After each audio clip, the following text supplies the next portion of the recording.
Hi, I am Marco Lisi. I work for the European Space Agency. I was a former special advisor of the European Commission on Space Policies, and I am presently advisor of the European GNSS Agency, GSA, in Prague. I will give you in this presentation a summary of the history of navigation technologies, from Ulysses, actually from cavemen, to the present global navigation satellite systems, GPS, GLONASS, and Galileo.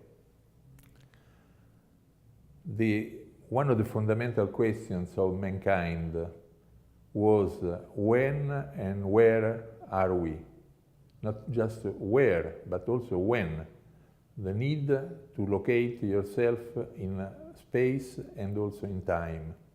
Of course, the following question is, where are we going?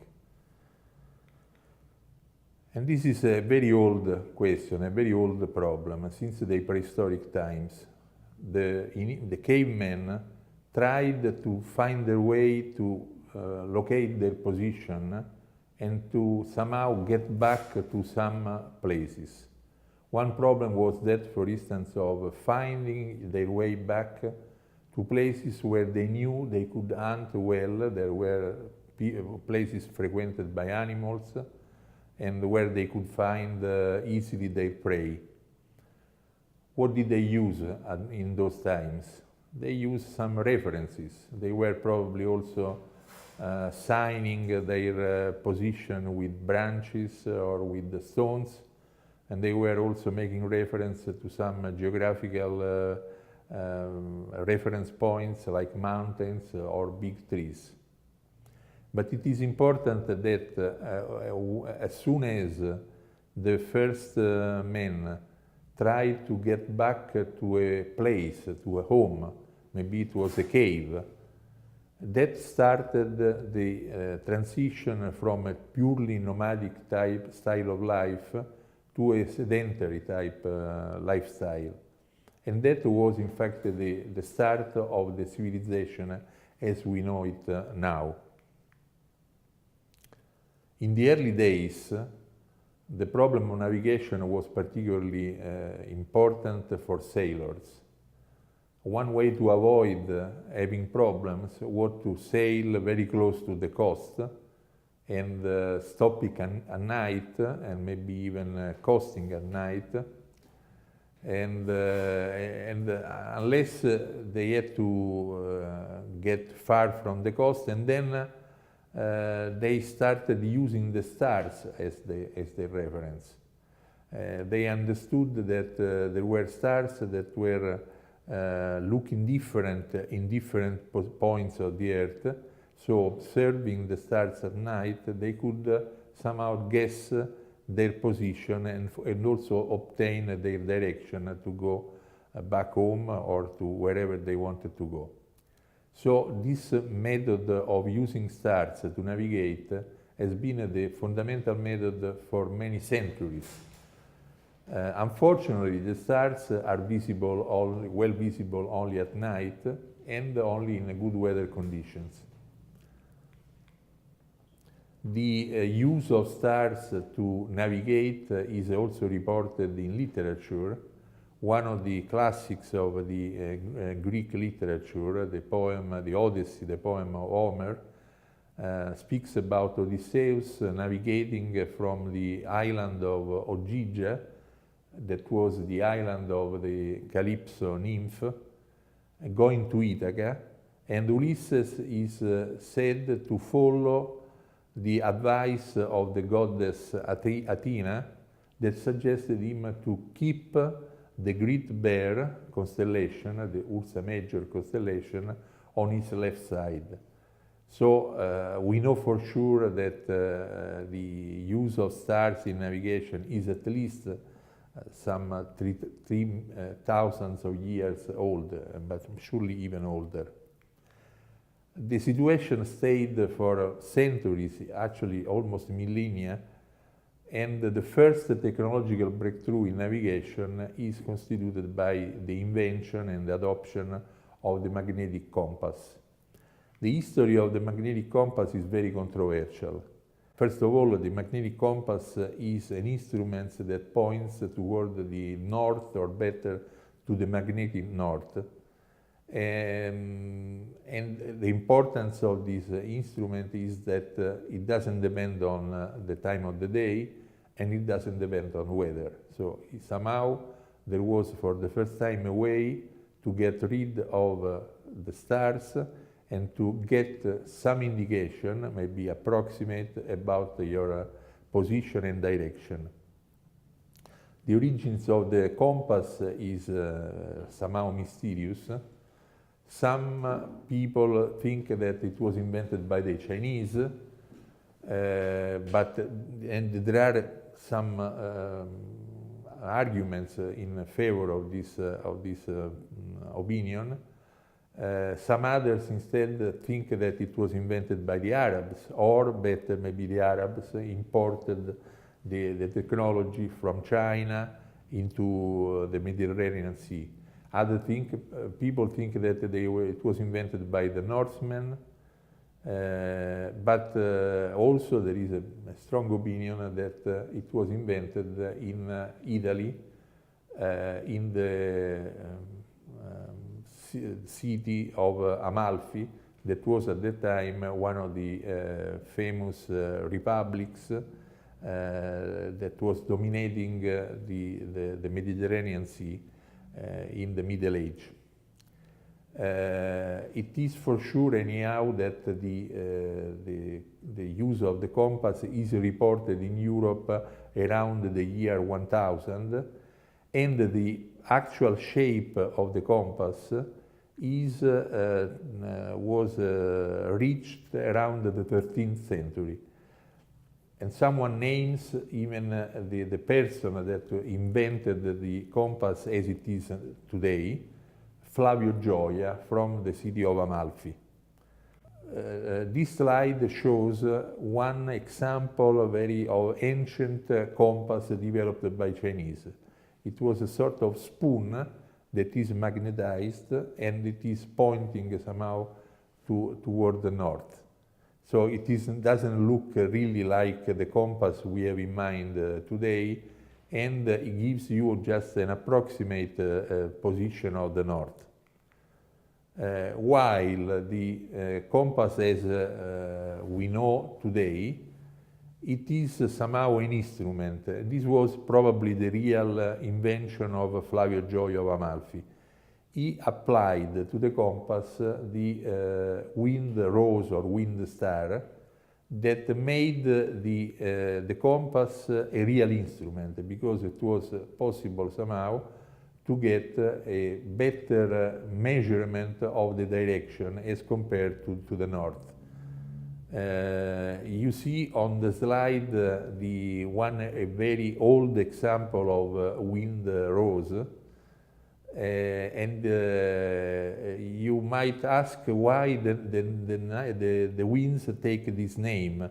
It is difficult to understand why certain winds take names that are linked to places in the Mediterranean, like Greece or Syria. And one should think that the center of the wind rose in those times was the island of Malta. And if you locate the wind rose in the island of Malta, then the meaning of the wind rose is evident, and it's also evident why the wind took certain names.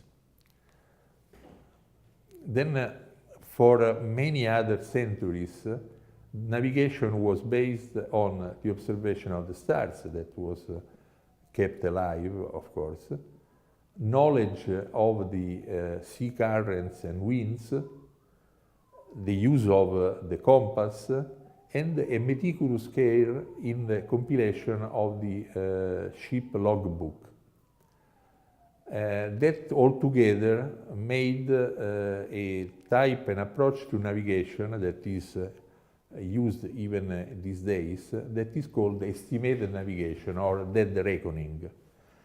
One example of a brilliant user of this technique, a really genial user of this technique, is Cristoforo Colombo, And this is evident reading the chronicles of his journey. This guy was able, with the very limited instrumentation available at those times, to trace his path, let's say, his track to the New World with an incredible precision for those times. And then a further step in the technology was linked to the development of the sextant. But to go to the sextant, we had to go through some original instruments. One was an Arabian type, a very rudimental type of sextant called Kamal. It was based on a little piece of tablet of wood with a rope and with some nodes, and it allowed the sailor to somehow recognize the latitude of his position by looking at the fixed star. It could have been the North Pole, as compared to the horizon. Other instruments used in those times were the astrolabes, and then the quadrant. At the beginning it was not a sextant, it was a quadrant because it was actually covering 90 degrees. Then it developed into an octant, 80 degrees, and then down to the 60 degrees of the sextant that we use even in these days. In those times, there were the astronomy was very important, and there were important astronomers that actually developed in Europe and exported their knowledge and technology even abroad. So it is surprising that in the 16th century China of the Ming emperors, the most important, the first astronomer at the court of the Ming emperor was in fact an Italian monk of the Jesuit order, Matteo Ricci. And today, even today, in Beijing, you can see the astronomical observatory of Matteo Ricci that is kept as it was originally in the 16th century. Now the sextant. The sextant is another important development in the navigation technology, and it was invented in 1732. It used a system of mirrors to measure the exact angle of stars or moon or sun above the horizon. The sextant was originally used only to determine the latitude. So, in other words, the position on the Earth as compared to the north or south against the position of the equator. The most important problem for seamen was instead that of calculate their longitude. In other words, the position on the Earth, east or west, of a reference meridian. The problem got very important, especially when, with the developments of the New World, the colonies in the New World. It was very important for England.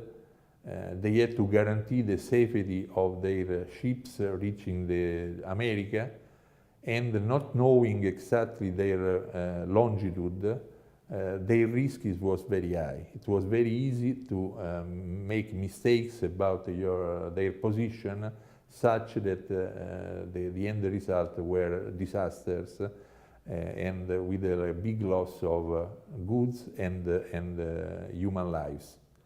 So the problem was so important that the British Kingdom and government somehow instituted a group of experts through a law, the so-called Longitude Act. These scientists and experts constituted the so-called Longitude Board to find a solution. In fact, the problem was so difficult that they decided to offer a big prize.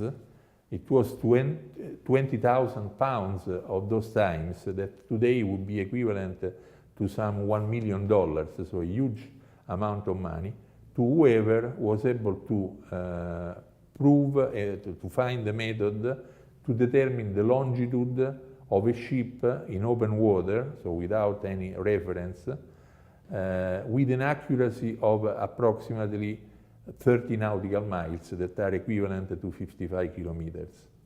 This was considered a safe accuracy to guarantee that no disasters could occur for a ship, for instance, sailing to the New World or back from the New World to England.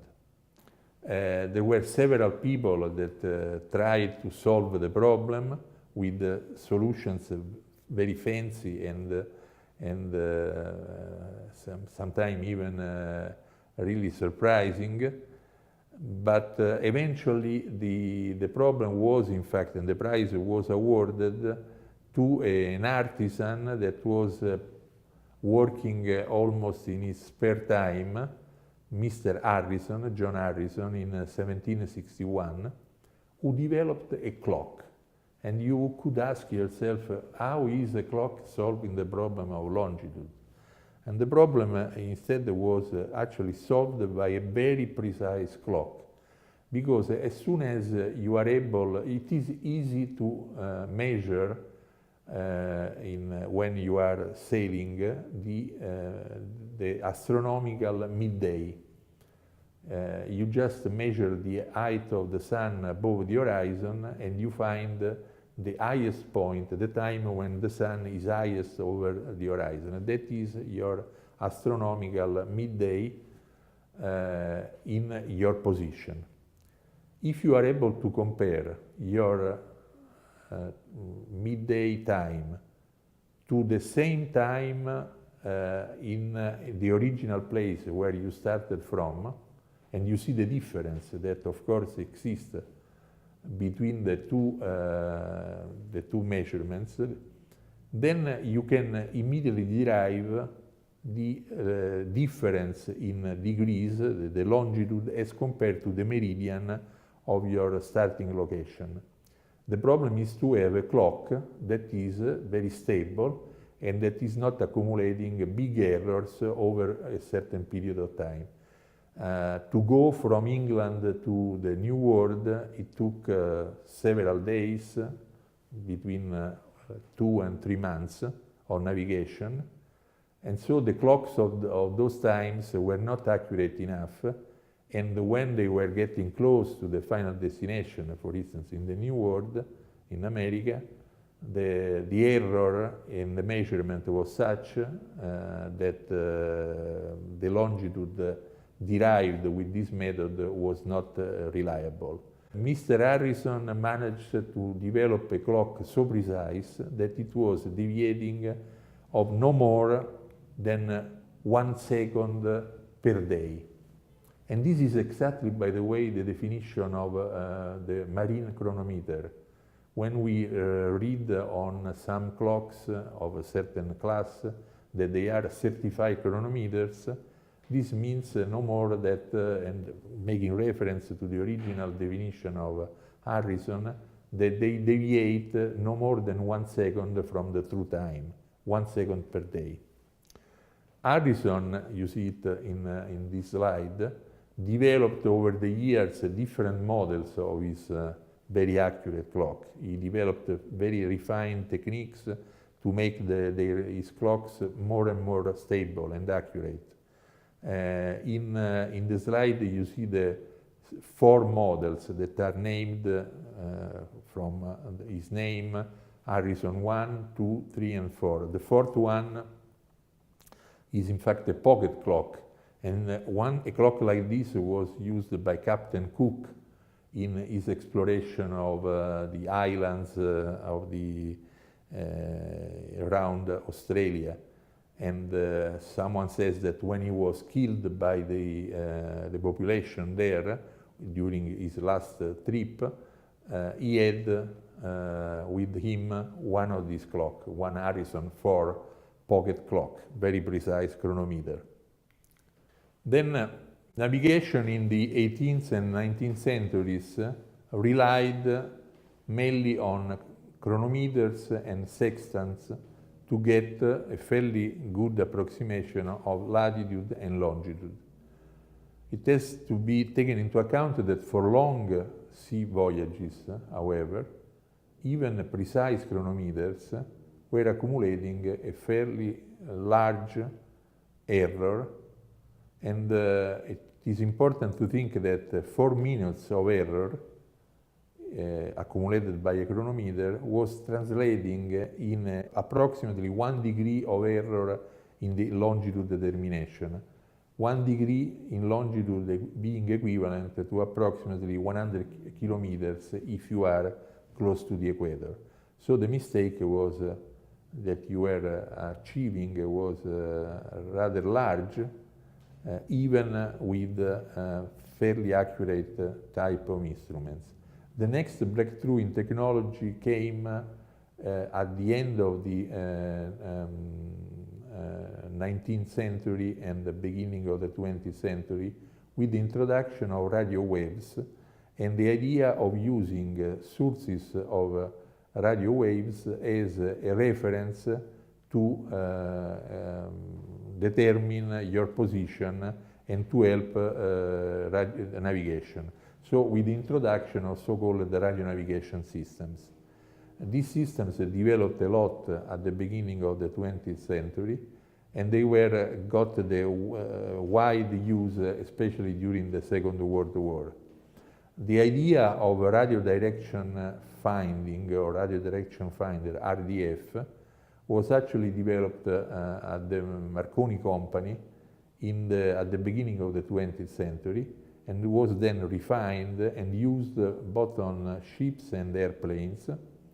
And it became so widespread that in 1931 the system became mandatory for all vessels with a tonnage of 5,000 tons or more. On 30th of July 1934, in Sestri Levante, near Genoa in Italy, Marconi, the inventor of radio, he tried to really prove that radio waves were able to offer a very powerful mean for navigating at sea. And he actually called his technique blind navigation. He organized an experiment with on board his yacht Electra, from which he was performing several important experiments. On that day, that was the experiment was then reported by the international press, especially in UK. He had several experts and experts on navigation and technicians on board his yacht, and he proved that he could, in a completely blind way, so he was covering with curtains the cockpit of his yacht. He could move very precisely in between two buoys that were installed along the coast and spaced apart some 100 meters one from the other, using the reference from a transmitter that was on the coast, transmitting at the frequency of about 500 megahertz. So in the slide you can see on one side the laboratory of Marconi on board his yacht, and on the other the yacht itself going through the buoys and its position along the coast with the position of the beacon, the radio beacon on the coast in Sestri Levante.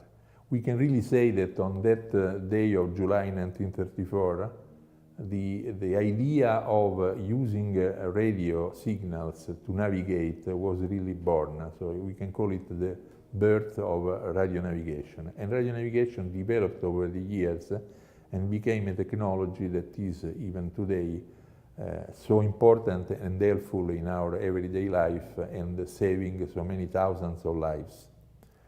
From the Marconi experiments until the mid of the 20th century, the technology evolved, and some systems for navigation based on on radio waves were developed. So there were evolution of the initial radio direction finding RDF techniques. Systems like, especially during the Second World War, some more sophisticated systems were developed, like, for instance, the LORAN A, then became LORAN C, or systems like DECA Omega. They were called hyperbolic systems. They were based on radio sources on ground and gave fairly good accuracies in the orders of some hundreds or tens of meters for navigation. And of course, they were requiring a large number of stations, mainly along the coast. There was a need, though, for a truly global coverage system and with even better localization accuracy. And this was not completely fulfilled through the systems developed so far.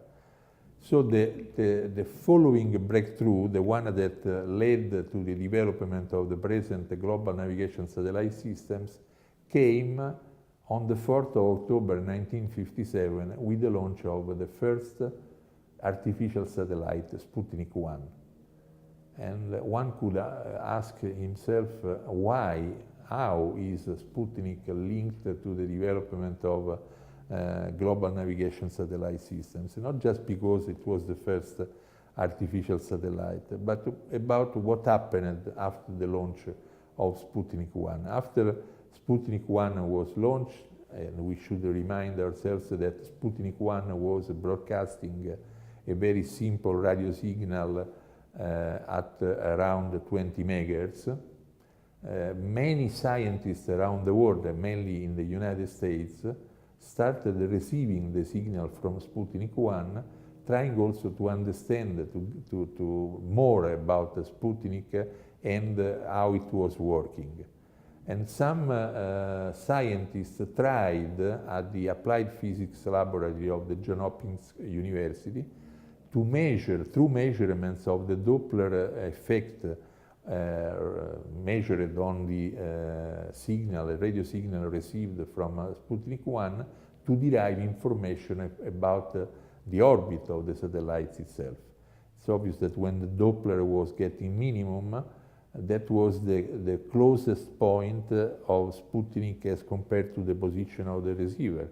But in fact, you could integrate the information over time, and slowly they managed to develop techniques to reconstruct the orbit of the satellite. This was very, very important. At one point, one of the scientists thought that the approach could be reversed. In other words, if someone knew very exactly the orbit of the satellites, for a user on ground measuring its Doppler error on a radio signal broadcasted from the satellite, he could derive its accurate position on ground. So it was from the initial observation on Sputnik that started the idea of using satellites to derive the position of a user on the Earth. In particular, just 1 year after the launch of Sputnik 1 in 1958, it started the first satellite navigation project, Transit. Its formal name was Navy Navigation Satellite System. It was funded, of course, by the Navy, the US Navy, and this system was developed by the Advanced Research Project Agency, ARPA, that then became DARPA, Defense Advanced Research Project Agency. Transit consisted of a constellation of 6 satellites in a polar orbit, and they were orbiting at about 600 nautical miles of altitude. There were 3 ground control stations and some very bulky at that time user receivers. It entered in service in 1964, and it was made available later on also to commercial ships and aircrafts everywhere in the world. The system kept being operational for many years until 1996, when it was retired after more than 32 years of continuous and rather successful service. But in the meantime, another system was developing, and that was the GPS Global Positioning System. I'm not going here to make the detailed history of GPS. That would take another full presentation, or more than just one more presentation. But we can see what is the situation today. Today we have not just GPS, but also another operational satellite-based system that is GLONASS, the Russian GLONASS, and other two are being developed, the Galileo, European Global Navigation Satellite Systems, and the Chinese Beidou. So today the technology is widespread and very important to support so many applications in our life. What is going to be in the future, happen in the future? In the future, we have to think about integration of the global navigation satellite systems among themselves, and an integration of these systems with other big system of systems, for instance, supporting air traffic management or supporting Earth observation. And even far away into the future, we have to think about navigating in our solar system, and some researchers are already studying satellite navigation systems that will allow the navigation in our solar systems for planetary type of missions, and maybe in the future even further beyond. And these systems could be based on X-ray pulsars stars.